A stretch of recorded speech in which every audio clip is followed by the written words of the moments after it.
الحمد للہ رب العالمین والصلاة والسلام على سید المرسلین اما بعد فاعوذ باللہ من الشیطان الرجیم بسم اللہ الرحمن الرحیم الا ان اولیاء اللہ لا خوف علیہم ولا هم یحزنون صدق اللہ العظیم وصدق رسولہ النبی الکریم۔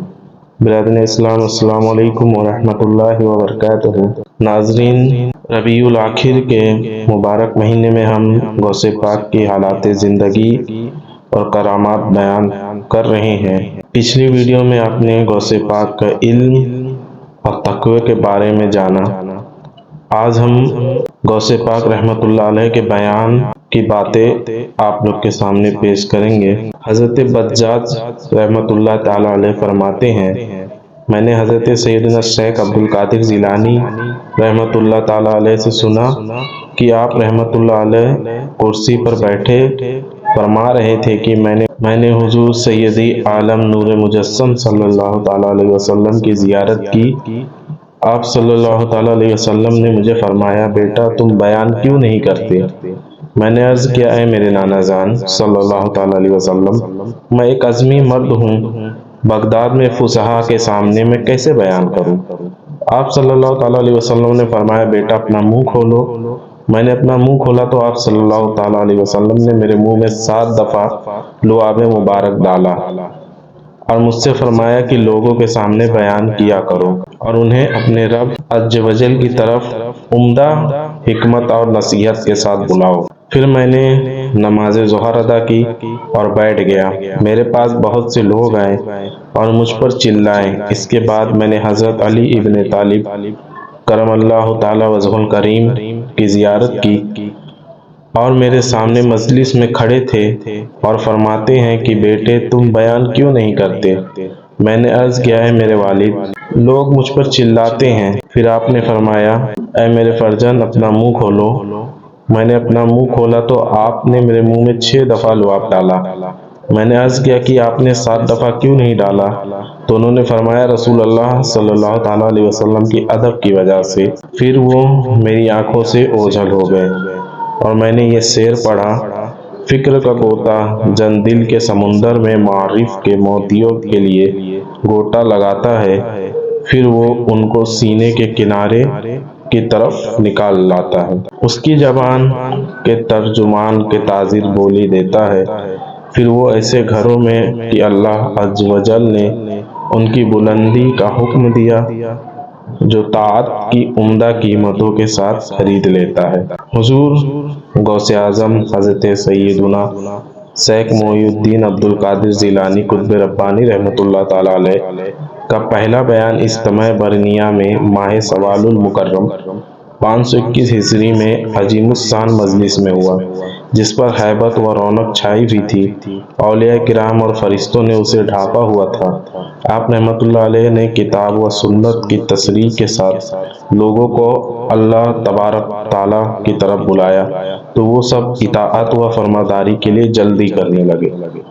سیدی غوث پاک رحمۃ اللہ تعالی علیہ کے فرزند ارجمند سیدنا عبد الوہاب رحمۃ اللہ علیہ فرماتے ہیں کہ حضور سیدنا شیخ عبد القادر جیلانی غوث اعظم رحمۃ اللہ تعالی علیہ نے 521 ہجری سے 571 ہجری تک 40 سال مخلوق کو واعظ و نصیحت فرمائی۔ حضرت ابراہیم بن سعد رحمۃ اللہ تعالی علیہ فرماتے ہیں کہ جب ہمارے شیخ حضور غوث اعظم رحمۃ اللہ تعالی علیہ عالموں والا لباس پہن کر اونچے مقام پر جلوہ افروز ہو کر بیان فرماتے تو لوگ آپ کے کلمہ مبارک کو بغور سنتے اور اس پر عمل بھی کرتے تھے۔ حضرت سیدنا شیخ عبد القادر جیلانی رحمۃ اللہ تعالی علیہ کے مجلس مبارک کے باوجود یہ کیسو رکائے اجتماع بہت زیادہ ہوتے تھے، لیکن آپ رحمۃ اللہ تعالیٰ کی آواز جیسے نزدیک والوں کو سنائی دیتی تھی ویسے ہی دور والوں کو بھی سنائی دیتی تھی، یعنی دور و نزدیک والوں کے لیے آپ رحمۃ اللہ تعالیٰ کی آواز مبارک یکساں تھی، یعنی سیم تھی۔ آپ رحمۃ اللہ تعالیٰ علیہ شرکاء اجتماع کے دلوں کے مطابق بیان فرماتے ہیں کہ کشف کے ساتھ ان کی طرف متوجہ ہو جاتے جب آپ رحمت اللہ علیہ منبر پر کھڑے ہو جاتے تو آپ کے جلال کی وجہ سے لوگ بھی کھڑے ہو جاتے، اور آپ جب رحمت اللہ تعالیٰ علیہ ان سے فرماتے کہ چپ رہو تو سب ایسے خاموش ہو جاتے کہ آپ کی ہیبت کی وجہ سے ان کی سانسوں کے علاوہ اور کچھ بھی سنائی نہیں دیتا۔ شیخ محقق شیخ عبدالحق محدث دہلوی رحمت اللہ تعالیٰ علیہ فرماتے ہیں، آپ رحمت اللہ علیہ کی مجلس شریف میں کل اولیاء علیہم رضوان اور انبیاء علیہ السلام جسمانی حیات اور ارواح کے ساتھ نیز جن اور ملائکہ تشریف فرما ہوتے تھے، اور حبیب رب العالمین صلی اللہ تعالیٰ علیہ وسلم بھی تربیت و تائید فرمانے کے لیے جلوہ افروز ہوتے تھے، اور حضرت سیدنا خضر علیہ السلام تو اکثر اوقات مجلس شریف کے حاضرین میں شامل ہوتے تھے، اور نہ صرف خود آتے بلکہ مشائخ زمانہ میں سے جس سے بھی آپ علیہ السلام کی ملاقات ہوتی تو ان کو بھی آپ رحمت اللہ تعالیٰ علیہ کی مجلس میں حاضر ہونے کی تاکید فرماتے، جس کو بھی فلاح و کامرانی کی خواہش ہو اس کو غوث پاک رحمت اللہ تعالیٰ علیہ کی مجلس شریف میں ہمیشہ حاضری دینی چاہیے۔ شیخ ابو زکریا یحییٰ بن ابی نصر سہروی رحمت اللہ علیہ کے والد فرماتے ہیں کہ میں نے ایک دفعہ عمل کے ذریعے جنات کو بلایا تو انہوں نے کچھ زیادہ دیر کر دی، پھر وہ میرے پاس آئے اور کہنے لگے کہ جب شیخ سید عبد القادر جیلانی قطب ربانی رحمت اللہ تعالیٰ علیہ بیان فرما رہے ہوں تو اس وقت ہمیں بلانے کی کوشش مت کیا کرو۔ میں نے کہا کیوں؟ تو انہوں نے کہا کہ ہم حضور غوث پاک رحمت اللہ تعالیٰ علیہ کی مجلس میں حاضر ہوتے ہیں۔ میں نے کہا تم بھی ان کے مجلس میں جاتے ہو؟ انہوں نے کہا ہاں، ہم مرد میں کثیر تعداد میں ہوتے ہیں، ہمارے بہت سے گروہ ہیں جنہوں نے اسلام قبول کیا ہے، اور ان سب نے حضور غوث پاک رحمت اللہ تعالیٰ علیہ کے ہاتھ پر توبہ کی ہے۔ حضرت سیدنا شیخ محی الدین عبد القادر جیلانی رحمت اللہ تعالیٰ علیہ فرماتے ہیں، میرے ہاتھ پر 500 سے زائد یہودیوں اور عیسائیوں نے اسلام قبول کیا، اور 1 لاکھ سے زیادہ ڈاکو، چور، فساق و فجار، فاسدی اور بدعتی لوگوں نے توبہ کی۔ اسی طرح کا کرامات سرکار بغداد حضور غوث پاک رحمت اللہ تعالیٰ علیہ فرماتے ہیں کہ جب میں علم دین حاصل کرنے کے لیے جیلان سے بغداد قافلے میں ہمراہ روانہ ہوا، اور جب ہمدان کے آگے پہنچے تو 60 ڈاکو قافلے پر ٹوٹ پڑے اور سارا قافلہ لوٹ لیا، لیکن کسی نے مجھ سے تعرض نہ کیا۔ ایک ڈاکو میرے پاس آ کر پوچھنے لگا، اے لڑکے، تیرے پاس بھی کچھ ہے؟ میں نے جواب میں کہا ہاں۔ ڈاکو نے کہا کیا ہے؟ میں نے کہا 40 دینار۔ اس نے پوچھا کہاں؟ میں نے کہا گودری کے نیچے۔ ڈاکو اس رشت گوئی یعنی اس بات کو مذاق سمجھ کر آگے چلے گئے۔ اس کے بعد دوسرا ڈاکو آیا، میں نے اس سے بھی یہی کہا تو وہ بھی میری اس بات کو مذاق سمجھا اور آگے چلا گیا۔ جب سب ڈاکو اپنے سردار کے پاس جمع ہوئے تو انہوں نے اپنے سردار کو میرے بارے میں بتایا تو مجھے وہ بلا لیا اور مال کی تقسیم کرنے میں مصروف تھے۔ ڈاکو کے سردار مجھ سے مخاطب ہو کے کہنے لگا، تمہارے پاس کیا ہے؟ میں نے کہا 40 دینار۔ ڈاکو کے سردار نے ڈاکو کو حکم دیتے ہوئے کہا، اس کی تلاشی لو۔ تلاشی لینے پر جب سچائی کا اظہار ہوا تو اس ڈاکو نے تعجب سے سوال کیا، تم نے سچ بولنے کے لیے کس چیز نے آمادہ کیا؟ یعنی تم جھوٹ بھی بول سکتے تھے لیکن تم نے سچ کیوں بتایا؟ میں نے کہا والدہ ماجدہ کی نصیحت نے۔ سردار بولا، وہ نصیحت کیا ہے؟ میں نے کہا میری والدہ محترمہ نے مجھ سے ہمیشہ سچ بولنے کی تلقین فرمائی تھی اور میں نے ان سے وعدہ کیا تھا کہ میں سچ بولوں گا۔ تو ڈاکو کے سردار رو کر کہنے لگا، یہ بچہ اپنی ماں سے کیے ہوئے وعدے سے منحرف نہیں ہوا، اور میں نے ساری عمر اپنے رب عز و جل سے کیے ہوئے وعدے کے خلاف گزار دی۔ اسی وقت ان کے ساتھ ڈاکوؤں سمیت 60 جو ان کے ساتھی تھے وہ بھی توبہ کر کے اسلام قبول کر لیے۔ نگاہ ولی میں یہ تاثیر دیکھی، نگاہ ولی میں یہ تاثیر دیکھی، بدلتی ہزاروں کی تقدیر دیکھی۔ ناظرین، ایک اور بیان، سیدنا غوث اعظم رحمۃ اللہ تعالیٰ علیہ مدینہ منورہ سے حاضری دے کر ننگے پاؤں بغداد شریف تشریف لا رہے تھے کہ رستے میں ایک چور کھڑا کسی مسافر کا انتظار کر رہا تھا کہ اس کو لوٹ لیں۔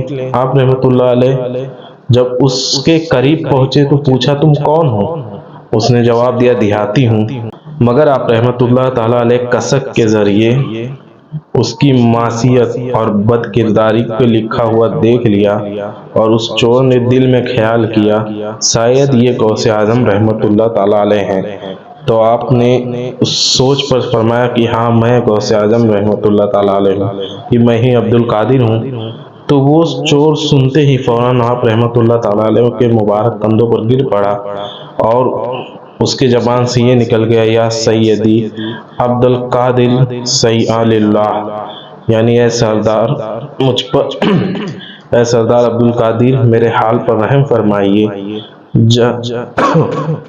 آپ کو اس کی حالت پر رحم آ گیا اور اس کی اصلاح کے لیے بارگاہ الہی عز و جل میں متوجہ ہوئے تو غیب سے ندا آئی، اے غوث اعظم، اس چور کو سیدھا رستہ دکھا دو اور ہدایت کی طرف رہنمائی فرماتے ہوئے اسے قطب بنا دو۔ چنانچہ آپ کی نگاہ فیض سے وہ قطبیت کے درجے پر فائز ہو گیا۔ حضرت سیدنا غوث اعظم رحمۃ اللہ تعالیٰ علیہ قصیدہ غوثیہ شریف میں فرماتے ہیں، بلد اللہ ملکی تخت الحکمی، یعنی کہ اللہ عز و جل کے تمام شہر میرے تحت تصرف میں اور زیر حکومت میں ہے۔ حضرت عبد المالک زیال رحمۃ اللہ علیہ بیان کرتے ہیں کہ میں ایک رات حضور پرنور غوث پاک رحمۃ اللہ تعالیٰ علیہ کے مدرسے میں کھڑا تھا۔ آپ رحمۃ اللہ تعالیٰ علیہ اندر سے ایک عصا دست اقدس میں لیے ہوئے تشریف فرما ہوئے۔ میرے دل میں ایک خیال آیا کہ کاش حضور اپنے اس عصا سے کوئی کرامت دکھائیں۔ ادھر میرے دل میں ایک خیال گزرا کہ ادھر حضور نے عصا کو زمین پر گاڑ دیا تو وہ عصا مثل چراغ روشن ہو گیا اور بہت دیر تک روشن رہا۔ پھر حضور پرنور نے اسے اکھیڑ لیا تو وہ عصا جیسا تھا ویسا ہی ہو گیا۔ اس کے بعد حضور غوث پاک رحمۃ اللہ علیہ نے فرمایا، بس اے زیال، تم یہی دیکھنا چاہتے تھے۔ ایک مرتبہ سرکار بغداد حضرت سیدنا شیخ عبد القادر جیلانی رحمۃ اللہ تعالیٰ علیہ کے ہمراہ شیخ احمد رفعی اور عدی بن مسافر رحمۃ اللہ تعالیٰ علیہ حضرت سیدنا امام احمد بن حنبل رحمۃ اللہ تعالیٰ علیہ کے مزار پرانوار کی زیارت کے لیے تشریف لے جا رہے تھے، مگر اس وقت اندھیرا تھا بہت زیادہ۔ حضرت غوث اعظم رحمۃ اللہ تعالیٰ علیہ ان کے آگے آگے تھے۔ آپ رحمۃ اللہ تعالیٰ علیہ جب کسی پتھر، لکڑی، دیوار یا قبر کے پاس سے گزرتے تو اپنے ہاتھ سے اشارہ فرماتے تو اس وقت آپ رحمۃ اللہ تعالیٰ علیہ کے ہاتھ مبارک چاند کی طرح روشن ہو جاتا تھا، اور اسی طرح وہ سب حضرات آپ کے مبارک ہاتھ کی روشنی کے ذریعے حضرت سیدنا امام احمد بن حنبل رحمۃ اللہ تعالیٰ علیہ کے مزار مبارک تک پہنچ گئے۔